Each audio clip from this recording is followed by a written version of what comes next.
So guys, gagawa naman tayo ng sweet gelatin with cream. Ayan.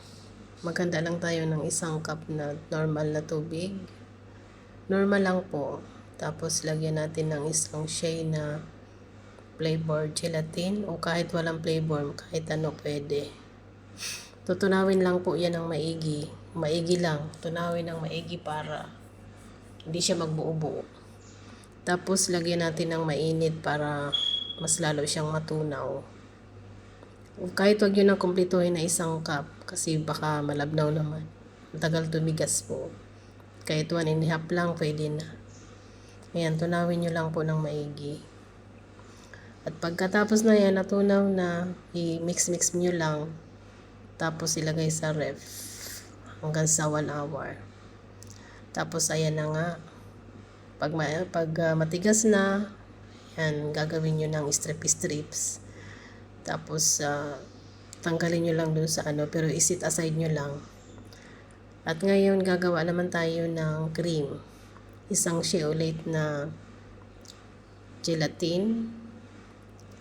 Tapos, mga 3/4 lang na cup na condensed milk. Ayan. Tapos, mga dalawang, hindi ko alam kung ilang gram yung yung cream na yan. Pidit sa atin yung crema na all-purpose cream yan. 2 po ang nilagay ko dyan kasi para mas masarap. Ayan, mas masarap pag maraming cream. Ayan, haluin nyo lang. Pag nahalo na yan, i-mix nyo na lang, mix lang ganyan.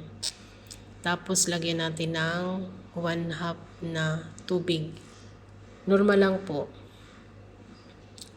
Ayan, 1/2 lang. Tapos, tutunawin ulit. I-mix nyo lang dyan para magtunaw siya ng maigi. Mag-mix lang ba yung cream, saka yung gelatin, saka yung At pagkatapos nyan, ilalagay natin yan sa apoy. Doon natin yan painitin. Pag nainit na yan, wag lang pakuluin yung parang init lang ba siya, painit lang. Pag medyo malapit na kumulo, pwede na yan. Tapos, ibubuhos natin yan ngayon dyan sa ibabaw ng gelatin. Ayan, ibubuhos mo lang yan dyan para i-mix. Wag yun nang i-mix, parang ibababa nyo lang yung para matabunan siya ng cream. Ayan. Tapos pag nabuhos mo na yan dyan lahat, ibabalik ulit natin yan sa freezer. Sa freezer na para mabilis tumigas. At pag tumigas na yan, after 1 hour siguro or 1 hour, gawin nyo ng 1 hour para tumigas. Ayan, may cream na tayo. Sweet gelatin and cream. Ayan. Pag natikman nyo yan, ang sarap. Sobrang sarap. O, diba? Ayan, hiwain nyo na, tapos tikman. Ayan, masarap kaya. Ayan. Thank you po sa panonood.